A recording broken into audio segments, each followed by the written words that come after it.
Film dimulai dengan memperlihatkan seorang pria bernama Choi Yonggi yang kita sebut saja sebagai Yonggi, di mana dia sedang bersama dengan seorang pria calo yang menawarkan sebuah tanah yang sangat luas, di mana rencananya Yonggi akan membeli tanah itu untuk dibangun sebuah tempat wisata. Namun sebelum hal itu terrealisasikan, tiba-tiba saja ada sekelompok orang yang datang menggunakan mobil van, di mana kata sang calo di dalam mobil tersebut ada seseorang yang ingin mengajak Yonggi untuk berbisnis. Orang tersebut bernama Kang, yang ternyata adalah seorang penjahat yang ingin menculik Yonggi. Karena ternyata Yonggi adalah anak orang kaya yang berasal dari Korea. Usut punya usut bahwa Kang bersama komplotannya akan meminta uang tebusan kepada orang tua Yonggi, dan inilah The Roundup.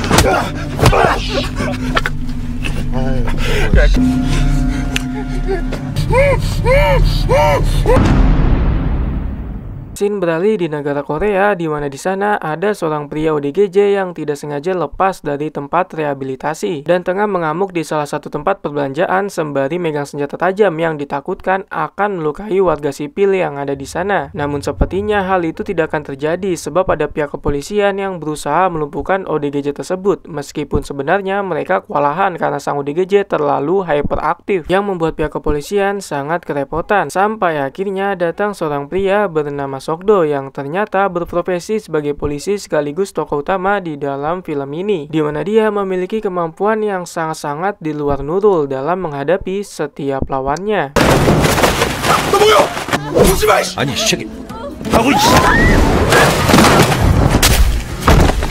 Setelah mampu menyelesaikan misi dengan baik, Sokdo mendapatkan ucapan selamat dari teman-teman dan sang kapten yang membuatnya sangat senang, di mana atas prestasi tersebut membuat Sokdo diberikan kepercayaan penuh untuk menangani kasus yang saat ini terjadi di negara Vietnam, di mana di sana ada beberapa warga Korea yang menjadi korban pembunuhan dengan cara yang sangat-sangat tragis. Entah siapa pelakunya, namun yang pasti Sokdo ditugaskan untuk mengusut tuntas kasus tersebut sampai ke akar-akarnya bersama dengan sang kapten. 괜찮아. 눈 가려가지고 나 신문에 나니까 뭐 좋은가 봐. 어? 저 새끼들. 그 막말도 새. 너네 반장은 그냥 Sesampainya di bandara Vietnam, Sokdo dan kapten ditahan terlebih dahulu oleh pihak berwajib yang ada di sana, di mana hal itu membuat mereka sangat jengkel lalu berusaha menjelaskan bahwa mereka adalah polisi Korea. Namun sayangnya penjelasan itu sia-sia sebab pihak berwajib di sana tidak mengerti bahasa yang digunakan oleh Sokdo dan kapten. Sampai akhirnya mereka berdua hanya bisa pasrah sembari menunggu utusan kedubes Korea yang ada di Vietnam. Namun tak butuh waktu lama, datang seorang pria bernama Changsu yang langsung menjemput Sokdo dan kapten yang tengah ditahan. 내가 너 발사 어쩐다 그랬다부터 우리 되게 바빠서 한마디도 못 욕하지 마! 한국말 다 알아! 한국 총영사관 경찰 데스크 마석도입니다. Beberapa waktu kemudian mereka sedang makan-makan di salah satu daerah yang mayoritas dihuni oleh warga Korea. Di sana Sokdo melihat beberapa preman setempat yang tengah ngopi santuy sembari ada barang haram di meja mereka, di mana dia berencana untuk menangkap semua preman itu. Namun sayangnya hal itu dicegah oleh sang kapten karena mereka tidak mempunyai misi untuk melakukan penangkapan di negara orang, di mana mereka hanya disuruh untuk menggali kasus pembunuhan yang melibatkan warga Korea. Bersama dengan hal tersebut, semua preman itu langsung pergi dari sana sebab sudah menyadari bahwa Sokdo adalah seorang polisi. 아니, 족보들이야 뭐 어디 가나 많지. 올려리는 거야, 씨발. 응? 어? Ayo, cuma ya. Keesokan harinya, mereka berada di kantor konsulat untuk menyelidiki kasus yang sedang mereka tangani. Di sana, Changsu memberitahu bahwa ada 30.000 turis asal Korea yang datang ke Vietnam dalam tiap bulan. Namun, sebagian dari mereka menghilang tanpa ada jejak sedikit pun. Tapi sekalipun ditemukan, mereka sudah dalam keadaan tak bernyawa. Entah dengan motif apa mereka dibunuh, namun yang pasti belakangan ini ada suatu kejanggalan karena ada seorang pria warga Korea yang menyerahkan diri sebab merasa bersalah atas tindak kejahatan yang dilakukannya. 한 달에 3만 명씩 들어오니까 사건들이 내일 오전 10시 이후에는 인도에 가실 범죄자가 영사관으로 찾아와가지고 자수를 한다. 양심에 Mendengar semua itu membuat Sokdo dan kapten langsung mendatangi penjahat itu yang bernama Jong-hun untuk diinterogasi lebih lanjut perihal alasan dia menyerahkan diri, di mana ternyata alasannya masih sama, yaitu merasa bersalah atas tindak kejahatannya dan bersedia menerima hukuman pada saat di Korea. Namun sayangnya Sokdo tidak percaya dengan alasan tersebut, lalu memutuskan untuk melakukan sentuhan fisik supaya Jong-hun mau berkata jujur, di mana ternyata cara itu berhasil yang membuat Jong-hun langsung berkata jujur bahwa alasannya menyerahkan diri sebab telah melakukan tindakan tak senonoh kepada pacar temannya bernama Jongdu, di mana Jongdu adalah salah satu penjahat di sana yang cukup disegani. 잘 봐줘. 아, 양심. 귀를 하나. 야 임마 너 빨리 얘기해. 이 정도 쫀다 널 죽이려고 해서. Singkat cerita, Sokdo dan Kapten sudah berada di rumah Jongdu, di mana di sana mereka menemukan Jongdu yang sudah dalam keadaan tak bernyawa dengan luka tusukan di bagian leher. Di mana hal itu membuat Sokdo menyadari bahwa Jongdu telah dibunuh oleh seseorang. Entah karena masalah apa, namun yang pasti pada saat itu juga Sokdo dan Kapten langsung mendatangi Jonghun untuk menanyakan perihal apa yang telah mereka lakukan, sehingga Jongdu harus dibunuh yang ternyata 이거 살인 사건이다. 거기서 거짓말을 하고 이 새끼가 한 대 쳐맞아. 과장님, 아이고. 아니 형사님 저 자수했는데요. 나가자. 강혜상이라는 새끼를 만나서 저희가 사람을 납치. Jonghun dan Jongdu bekerja sama dengan penjahat lain bernama Kang untuk menculik Yonggi yang ada di awal film tadi. Namun di tengah penculikan tersebut, mereka semua terlibat cekcokan tentang jatah yang masing-masing yang akan mereka terima. Di mana momen itu langsung digunakan oleh Yonggi untuk melarikan diri dari mobil van. Namun akhirnya dia harus tertangkap kembali dan langsung dihabisi oleh Kang. Akan tetapi kebengisan Kang tidak hanya sampai di situ, di mana dia menggunakan mayat Yonggi untuk meminta uang tebusan sejumlah 5 miliar kepada ayah Yonggi bernama Tuan Choi dengan diiming-imingi bahwa anaknya masih hidup. Padahal enggak ya kan? Lalu tak lama setelah uang tebusan itu dibayar, Jonghun dan Jongdu langsung pergi dari sana karena tidak ingin terlibat lebih jauh dengan kejahatan Kang.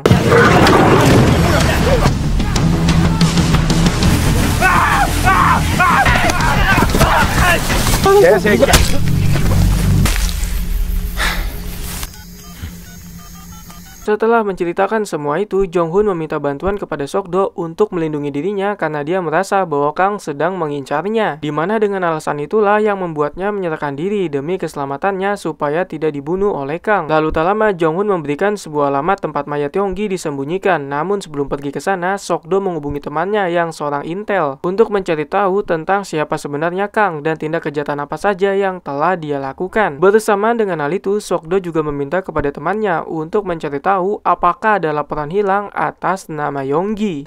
강혜상 이 새끼가 저도 죽이려 한국으로 보내주세요. 괜찮아, 괜찮아. 아이고. 형이란 이름으로 뭐 나오는 거 있는지 좀.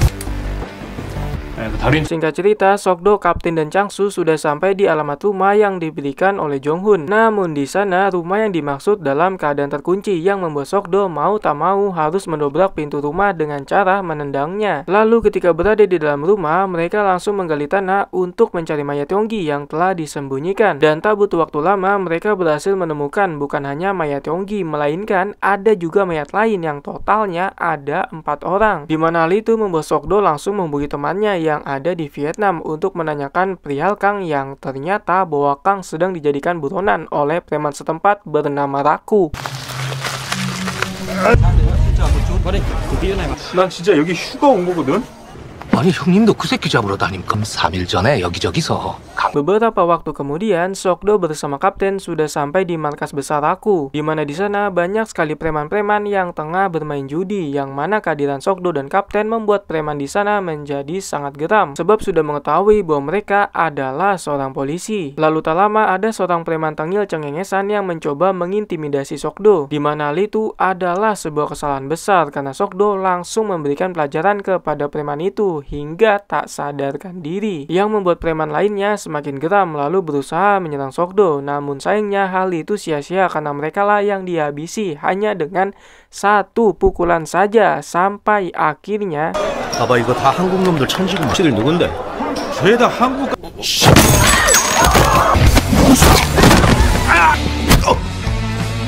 Sokdo berhadapan langsung dengan Raku yang ternyata adalah bos preman di sana, di mana Raku berusaha melawan dengan sepenuh tenaga yang dia miliki. Namun sayangnya hal itu percuma karena Sokdo dapat mengalahkannya hanya dengan 1 pukulan saja. Akan tetapi Raku tidak terima sebab dikalahkan di depan semua anak buah yang membuatnya sangat malu, di mana dia langsung mengeluarkan pistol dengan harapan bahwa Sokdo akan takut. Namun sayangnya hal itu kembali sia-sia karena Sokdo langsung merebut pistol itu, kemudian mengancam akan membunuh Raku apabila dia tidak mau jujur perihal alasannya mencari keberadaan Kang. Di mana hal tersebut membuat Raku ketakutan lalu menjelaskan alasan sebenarnya yang ternyata dibayar oleh orang kaya bernama Choi, yaitu ayah dari Yonggi. Usut punya usut bahwa Tuan Choi sudah menyewa sekelompok pembunuh bayaran untuk menghabisi Kang yang sudah menculik sekaligus membunuh anaknya, yaitu Yonggi. 이 개새끼야 확 죽게. 너 지금부터 똑바로 얘기 안 하면 위치만 알려준 거라 자세한 건 Scene beralih kepada sekelompok pembunuh bayaran yang disewa oleh Tuan Choi, di mana mereka sudah berada di kediaman Kang dan sudah siap untuk menjalankan tugas. Namun sayangnya keberadaan mereka sudah ketahuan, yang membuat Kang sudah mempersiapkan diri untuk melawan mereka semua, sampai akhirnya terjadilah sebuah pertarungan di antara mereka, di mana Kang dibantu oleh satu temannya yang memiliki kemampuan cukup baik dalam bertarung. Yang awalnya Kang ingin dibunuh, malah dialah yang mampu menghabisi sekelompok pembunuh bayaran yang disewa oleh Tuan Choi dengan sangat-sangat sadis, sampai akhirnya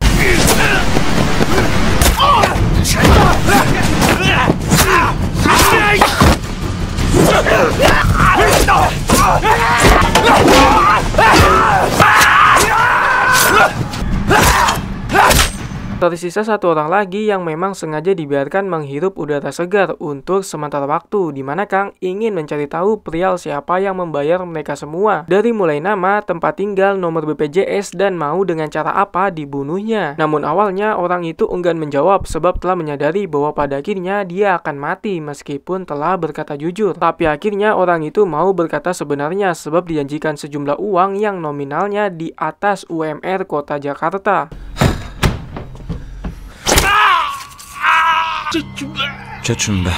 Setelah mengetahui bahwa sekelompok pembunuh itu disewa oleh ayah dari Yonggi, Kang langsung menghubungi Tuan Choi untuk memberikan teori ancaman bahwa orang kaya seperti dia jangan coba-coba untuk menindas Kang, yang notabene hanyalah orang biasa yang mencari cuan dengan jalan yang tidak benar, yaitu menculik orang-orang kaya lalu meminta tebusan kepada mereka semua. Dan itu adalah tindakan yang sangat tidak dianjurkan di hukum negara manapun termasuk Wakanda. Lalu tak lama Kang berjanji akan pergi ke Korea untuk menuntut balas dendam kepada Tuan Choi yang berusaha ingin membunuhnya, meskipun sebenarnya itu adalah akibat dari Kang yang telah membunuh anak Tuan Choi, yaitu Yonggi.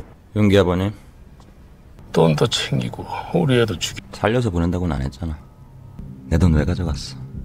Kembali kepada tokoh utama di dalam film ini, yaitu Sok-do yang sudah sampai di kediaman Kang bersama dengan Kapten, di mana mereka dibuat kaget saat melihat bahwa semua pasukan pembunuh yang dikirim oleh Tuan Choi sudah meninggoy dengan cara yang mengenaskan, yang membuat Sok-do semakin tertantang untuk mengetahui wajah dari Kang yang telah membuat nyawa banyak orang terbunuh. Oleh sebab itu, Sok-do langsung mencari petunjuk sekecil apapun itu yang bisa mengantarkannya bertemu dengan Kang. Tapi tiba-tiba, 야 이씨 뭐야 이거? 한 발 늦은 것 같은데. 야 근데 여행 가방이 왜 이렇게 많아? tiba-tiba saja datang Kang yang ternyata masih berada di sana dan langsung menikam Kapten yang sedang lengah, di mana hal itu membuat Kapten berteriak karena merintih kesakitan. Sok-do yang mendengar hal tersebut tentu tidak akan tinggal diam, di mana dia langsung mendatangi Kapten untuk membantunya dalam menghadapi Kang, sampai akhirnya terjadilah sebuah pertarungan sengit di antara mereka yang sebenarnya tidak seimbang, di mana Sok-do dikeroyok oleh Kang bersama dengan temannya yang kita sebut saja sebagai Yong. Namun hal itu bukanlah suatu masalah karena Sok-do memiliki kemampuan cukup baik dalam bertarung yang mampu menghadapi dua orang bahkan lebih. Tapi sayangnya dia hanya berhasil melumpuhkan Yong, sedangkan Kang berhasil melarikan diri dari sana.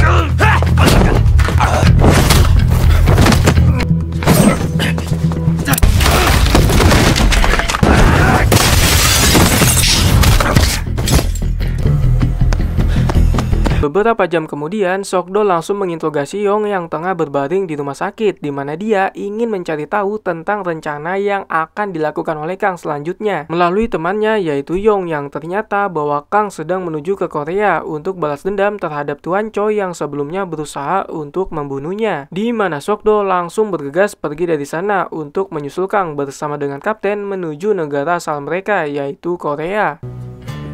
야, 너 강혜성이 어디 있는지 얘기하면 우린 추방당하는 거잖아. 우린 추방당하는 가야 돼. 가야 돼. 미쳤어.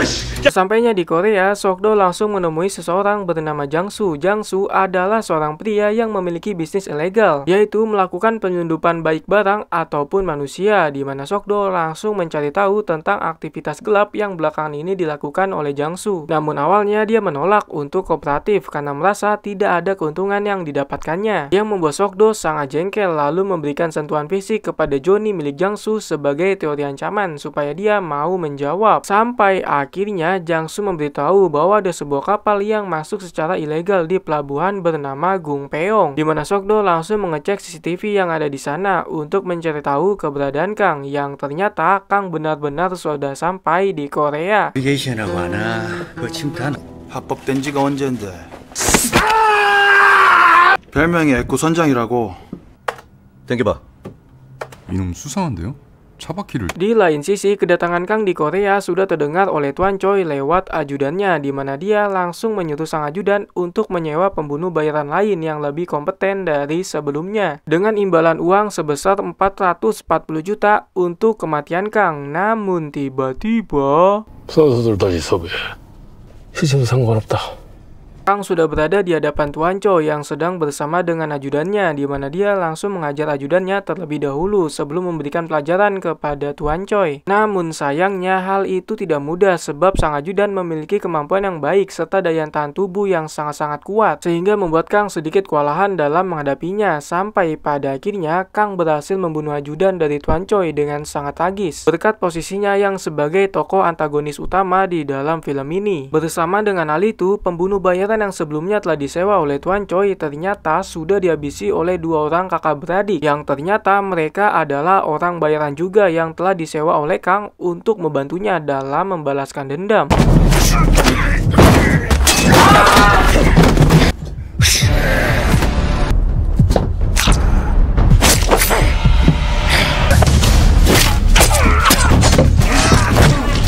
Singkat cerita, Kang telah berhasil menculik Tuan Choi namun tidak membunuhnya sebab nyawanya masih berguna untuk mendapatkan uang yang sangat-sangat banyak, di mana dia langsung menghubungi istri Tuan Choi yang bernama Lisa untuk meminta uang tebusan sebesar 22 miliar jika suaminya masih ingin hidup. Namun di sini Kang meminta uang tersebut ditransfer ke nomor rekeningnya, tapi untungnya saja Lisa adalah istri yang pintar karena dia tidak ingin mengikuti apa yang diperintahkan, sebab mengetahui bahwa Kang akan tetap membunuh suaminya setelah uangnya ditransfer. Sampai akhirnya Lisa memutuskan untuk memberikan uang tebusan secara langsung demi memastikan bahwa suaminya akan baik-baik saja. Di sini terlihat bahwa selain pintar, Lisa juga memiliki keberanian tingkat tinggi yang ternyata disebabkan oleh Sokdo dan kawan-kawan yang berjanji akan melindunginya. 제가 지금 바로 계좌번호 찍어서 보내드릴게. 너 내가 돈을 보냈는데도 내 아들 죽였어. 안 그러면 남편도 죽는데? 남편 살아있는 것만 확인하면 바로 죽. 내일 낮 1시까지 일산 중앙서. Setelah itu, Sokdo langsung mendatangi kediaman Jangsu untuk memintanya menjadi supir sementara yang akan mengantarkan Lisa menemui Kang, di mana hal itu adalah bagian dari rencana demi menghindari kecurigaan Kang dan komplotannya dari pihak kepolisian yang menyamar. Namun awalnya Jangsu menolak sebab merasa tidak diuntungkan, tapi akhirnya dengan terpaksa Jangsu mau tak mau harus melakukannya demi menyelamatkan si Johnny. 야, 왜 전화를 안... 장사도 아니다 해서 죽겠는데. 너 운전 좀 해야 돼. 따라와. Keesokan harinya, Lisa bersama dengan Jangsu sudah menyiapkan uang tebusan dan akan menuju tempat yang sebelumnya sudah disepakati. Namun ketika akan berangkat, mereka sudah diawasi oleh dua orang pembunuh bayaran kakak beradik yang kita sebut saja sebagai Bejo dan Tejo, di mana mereka adalah utusan Kang untuk mengawasi sekaligus memastikan bahwa Lisa tidak di backup oleh pihak kepolisian. 경찰 안 붙었어? 이봐이덤더.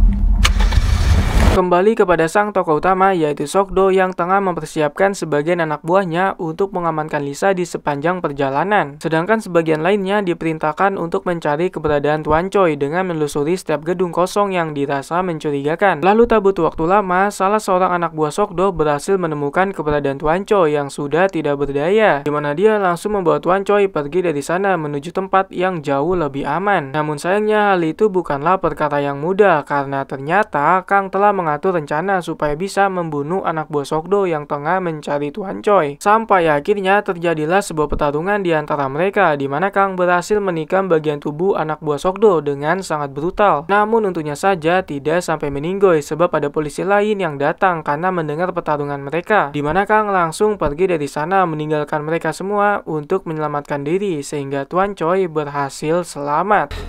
일단 나가십시다.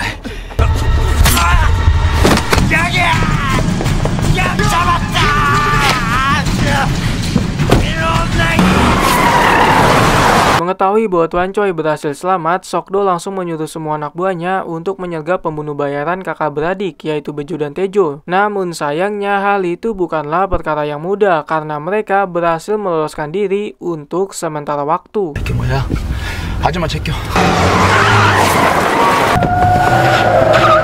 Beberapa saat kemudian, Bejo dan Taejo berhasil menyudutkan Lisa dan Jangsu di salah satu basement pusat perbelanjaan yang ada di sana, di mana mereka langsung memutuskan untuk berpencar demi mengelabui sang pembunuh kakak beradik, di mana Lisa masuk ke dalam pusat perbelanjaan sedangkan Jangsu pergi dari sana dengan menggunakan mobil yang membawa uang tebusan, yang ternyata bahwa Jangsu telah mengincar uang tersebut untuk dimakan sendiri. Namun di sana ada Bejo yang pastinya tidak akan tinggal diam, di mana dia langsung mengejar Jangsu untuk merebut uang tersebut. Tapi tiba-tiba 움직이지 마.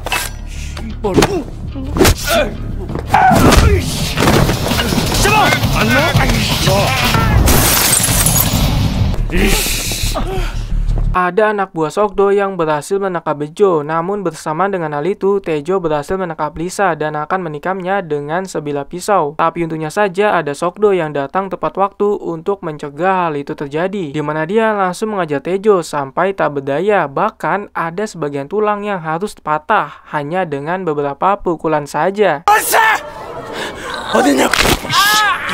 나가서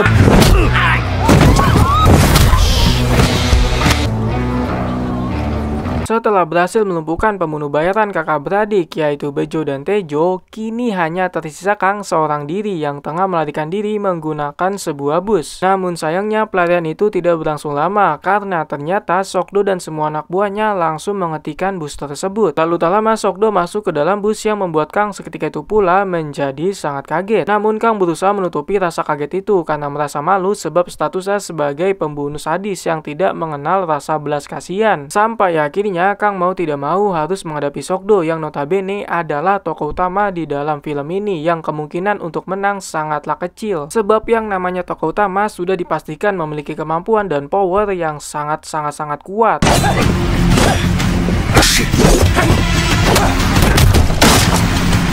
Singkat cerita, pertarungan pun sudah dimulai di mana Sok-do berhasil mendominasi pertarungan tersebut meskipun sebenarnya dia sempat kewalahan menghadapi Kang yang menggunakan senjata tajam. Namun hal itu bukanlah suatu masalah yang besar sebab Sok-do memiliki ilmu kebal yang dikenal dengan MK yang membuatnya tahan dari senjata tajam apapun itu. Namun ada satu senjata yang mungkin dapat menembusnya yaitu bambu kuning yang terbuat dari vibranium yang berasal dari Wakanda dan dibuat oleh Tony Stark di planet Thanos.